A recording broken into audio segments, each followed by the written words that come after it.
Welcome back, folks, to WrestleRant. I'm Graham Giuseppe Matthews, where I analyze all the pay-per-views that I watch on the WWE Network. Of course, February is No Way Out month, and today we're talking about the 2006 installment.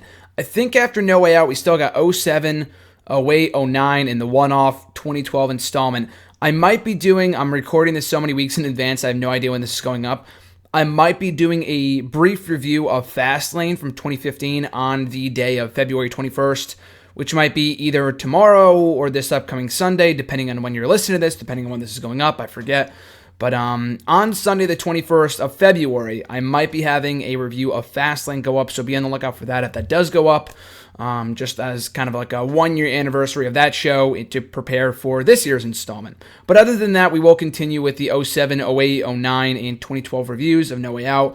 After that, I think it's Elimination Chamber, which, of course, proceeded the No Way Out show starting in 2010, so I'll talk about those in late February and then early March before we go into, I forgot what we're doing after that. It might take us all the way to WrestleMania. Brief news here, I don't think I've talked about this before. Going into WrestleMania week, in the first 2 weeks, I think, following WrestleMania, I will be breaking down the post-WrestleMania Raws. So for the first time, I will be talking about Raws here on WrestleRant, the post-WrestleMania Raws that are available on the network in full from 2012, 2013, 2014, and 2015. All amazing shows. Can't wait to watch those back. So those are going up right before and after WrestleMania, as well as a review of WrestleMania 31. I already did. I spent all of the road to WrestleMania last year breaking down every review, every installment in WrestleMania history. This year, we're just talking about WrestleMania 31. So without further ado, let's get down to today's review of No Way Out 2006, which was a pretty good show overall, continuing the strong streak of enjoyable No Way Out shows. So kicking off the show, of course, as always, a 9-way match for the WWE Cruiserweight Championship with the defending champion Gregory Helms, taking on Funaki, Kid Cash, Paul London, Psychosis, Nunzio, Brian Kendrick, Scotty 2 Hotty, and Super Crazy. And he had just won the belt back technically, because he won it back in WCW. At the Royal Rumble 1 month prior, and then in the month that followed, he kind of made enemies out of the entire Cruiserweight division, but then he would go on to beat them all in one match. So his entire reign, while it was a good reign for him as champion, he wouldn't really defend the belt all too much just because he was out injured for a time and whatever in the latter half of 2006. But it was just strange to me that they had him beat the entire division on SmackDown only to, engage in singles feuds from that point forward for the remainder of the year. I know he had a couple feuds against Matt Hardy in the final couple months of 06, but they weren't over the championship. They had a very limited division at that time. They had a lot of cruiserweights, but the feuds weren't really that strong because they didn't really develop great feuds over the Cruiserweight Championship, much like they did in WCW many years earlier. But anyway, a fun match for what it was. I enjoyed it more than the Cruiserweight match from the year prior. It was pretty good. Gregory Helms, still the Cruiserweight Champion. After that, we had JBL taking on Bobby Lashley. And even before that, we had Finlay backstage complaining that he wasn't on the card. He kidnapped Crystal, I believe. I think Bobby Lashley's future wife. They might be still together. It might be someone else I'm thinking of, but I'm pretty sure he married her in real life. And so he kidnaps her, brings her to the ring, which calls out Bobby Lashley, which brings out Bobby Lashley. They engage in a brawl. Finlay attacks Bobby Lashley, which allows JBL to jump in, kind of get the extra advantage over Bobby Lashley. Finlay comes in, attacks Bobby Lashley, gives Lashley an out for losing, and JBL picks up the victory, handing Bobby Lashley his first singles loss in WWE. So a good match, probably went a little longer than it should have at almost 11 minutes. Lashley at that time was not the strongest worker, as neither was JBL, who was always a solid worker, but when you put him in the ring with Bobby Lashley, it wasn't going to make for a very compelling contest. But I do commend them for a fresh matchup, a fresh feud. JBL would put over Bobby Lashley a few months later for the United States Championship on an episode of SmackDown maybe. So at least they had that going for him. And, he would put over guys like Rey Mysterio and Bobby Lashley and Benoit and a few others on his way out. So it wasn't a complete bust. So, decent match there, though. After that, we had the return of Batista, who made a shocking return to WWE after announcing his injury in late January, having to vacate the World Heavyweight Championship, or early January, rather. Came back for the first time since that night on this show to talk to the audience, address the audience, and say that he was back for 3 reasons. 1, because he misses them so much, he misses the fans so much. 2, to watch Kurt Angle versus Undertaker in the main event, which had all the potential in the world to be great, and I'll talk about that soon enough. And 3, to announce that when he comes back, he would reclaim the World Heavyweight Championship. And ultimately he would. Of course, that would lead into Booker and Batista at the 06, the latter half of that year when he came back that summer. So a cool little surprise for the live crowd with Batista coming back. After that, we had Matt Hardy and his mystery partner being Tatanka taking on Eminem, the then WWE Tag Team Champions, a non-title match. I initially thought it was for the belts. I guess not. But Eminem was hosting their open challenge. Matt Hardy came out and with his mystery partner, like I said, Tatanka. Pretty fun match. I was surprised they didn't do more with Tatanka during his time on SmackDown in 2006. I know he wasn't going to win a world championship or anything, but they beat Eminem on this show. They had a rematch on SmackDown like the following week. I don't think it was for the belts, but then Eminem would get their win back, and that was pretty much it. Like, the feud didn't continue on until WrestleMania. Tatanka, I don't think it was even on the card. Matt Hardy, I think, was in Money in the Bank. Eminem, I don't think, was on the show. So it kind of seemed a little pointless. They could have made a real feud out of this. Hardy and Tatanka weren't really like a match made in heaven or anything like that, but they were a fun duo. It was a cool little return for Tatanka, who had been competing on Velocity since his Royal Rumble return. But he was basically like a lower mid-card guy for most of his run in WWE throughout 2006 before getting cut in 2007. So, like, why bother bringing him back in the first place? He probably put over a few people that I just can't recall, but it seemed like his run was a bit meaningless. But, it was fun while it lasted, and this was a prime example of that in a fun match versus the WWE Tag Team Champions and a win over the Tag Team Champions in Eminem. After that, for the United States Championship, another rematch between Chris Benoit and Booker T. And I say another rematch because they did have a best-of-7 series. I'm pretty sure it was best-of-7, not best-of-5. Because Booker T got injured halfway through. Randy Orton replaced him. And then Randy Orton would win the United States Championship for Booker T in the end. So Chris Benoit would win a number 1 contenders fatal 4-way match on SmackDown to earn his title opportunity on the show. Booker T came out in crutches saying, "I don't think I can compete."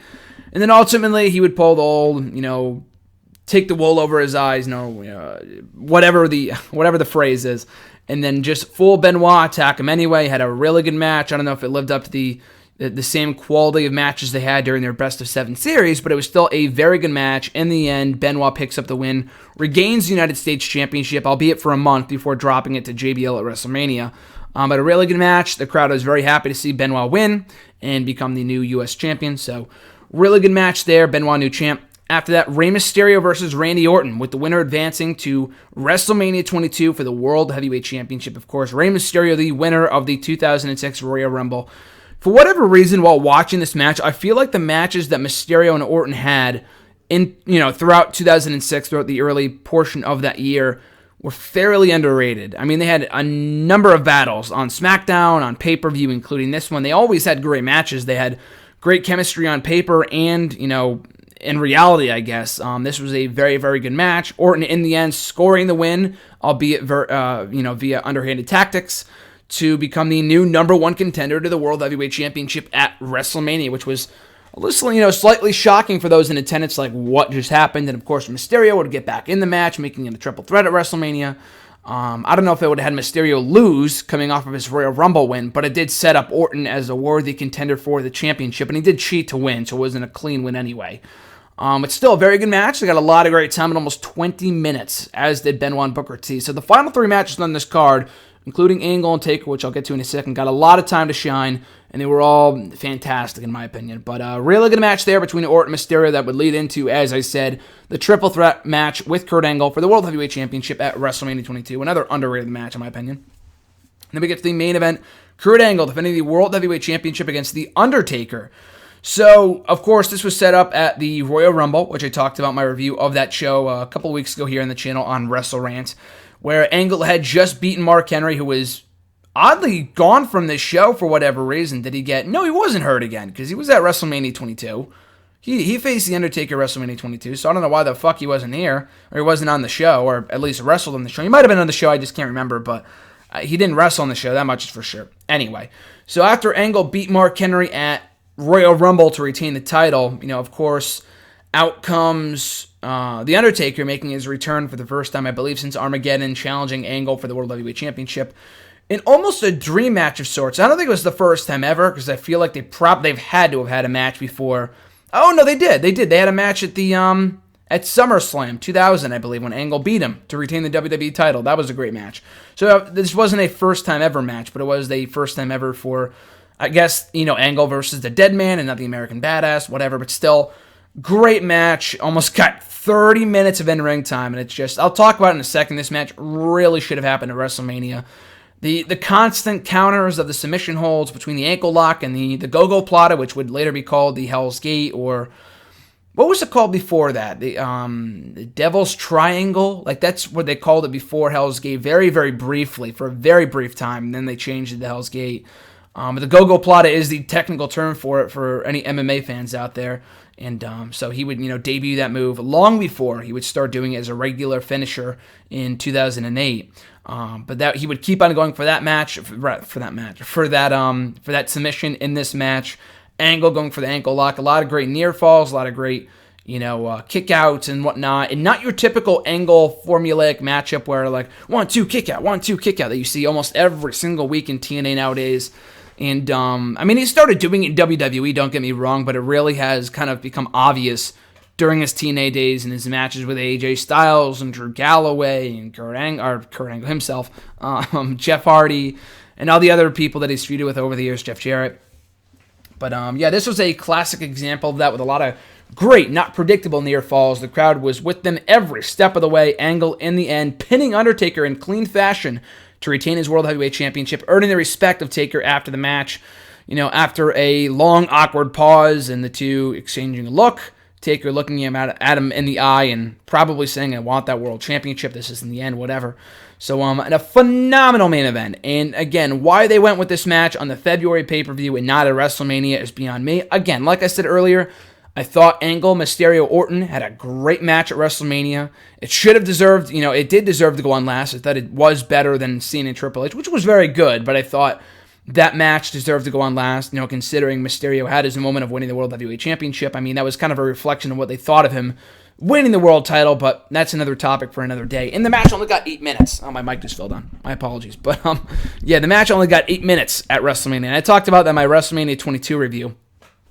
But regardless, I thought, as good as that match was, the Mania between Angle, Mysterio, and Orton, this match should have been what we got at WrestleMania. And then you do Orton and Mysterio at, in a singles match of the show, and I don't fucking care what you do with Mark Henry. He was gone from this pay-per-view, so why would it matter if he was at WrestleMania? At that time, he wasn't the Hall of Pain Mark Henry that we would get in 2011. He was still a very below-average worker, and his casket match at WrestleMania with Taker was just abysmal. I personally, I would have reworked the WrestleMania card. Seeing the Triple H was fine. Michaels and McMahon, the original plan reportedly was to do Michaels and Eddie, but of course Eddie passed away, so that sucked. They had to do Michaels and McMahon anyway, which, superseded my expectations, but it would have been nice if we got Eddie, Shawn. That's beyond WWE's control, but I'm just saying in a perfect world here.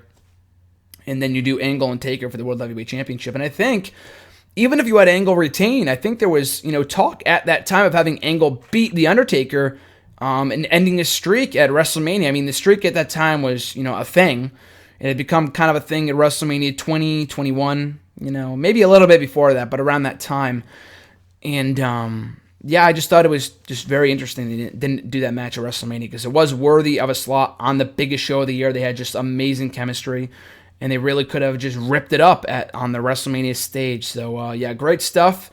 Angle, still the World Heavyweight Champion. I don't know if I would have had him be the one to end the streak, but I think it wouldn't have been as shocking as it was when Lesnar beat him, at WrestleMania 30, just because it was, way before it became a huge staple of WrestleMania. Not way before, but it wasn't as big as it would later become in the years that followed. But on the whole, very good show. No Way Out 06 gets a solid thumbs up from me.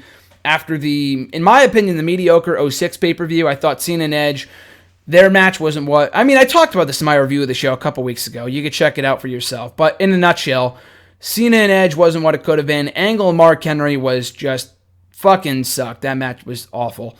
And the Rumble match wasn't great, but Mysterio's win was really awesome, of course. Very emotional win for the master of the 619. But I thought this was a step up on the road to WrestleMania, kind of setting the stage for what we would see on the grandest show of the year, the grandest stage of the year. At WrestleMania with Angle as the World Heavyweight Champion, Orton and Mysterio Benoit going in as U.S. champion. JBL versus Benoit, like I said. That was pretty much it. I don't think the other guys were at WrestleMania, or at least not in a prominent match. But yeah, really good show. At least, especially the last 3 matches. The undercard isn't bad either. The first 3 matches, Cruiserweight Open was fun.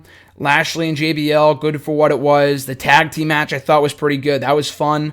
But the final 3 matches what to me made this a must-see show. Benoit and Booker T, great match. Orton and Mysterio, very, very good match. And then Angle and Taker, just phenomenal. Like, no pun intended, but a phenomenal matchup from the Phenom and the Olympic gold medalist. So check it out on the WWE Network, No Way Out 2006. Like I said, I have no idea when this is going up, so it might be tomorrow that the review of Fastlane 2015 goes up, or it might be on... It's going up on the 21st. I don't know when this is going up, but it's going up on Sunday 21st. If I do watch it / review it, so be on the lookout for that. If not, either way, my review of No Way Out 07 is going up pretty soon. And also check out my reviews of 08 and 09 and 2012 coming up in the weeks ahead. You can also check out all my other reviews of the past installments of No Way Out right here on the channel on WrestleRant. So, of course, guys, as always, check me out on the Twitter. Follow me there at WrestleRant. Find me on Facebook. Give the page an old thumbs up at facebook.com/graham.gsm.matthews. Check out the website at nextairwrestling.net. All the links are down below in the description box. Be sure to like, comment, share, and subscribe. All support is greatly appreciated. I'm Graham GSM Matthews, and I'll catch you folks down the road.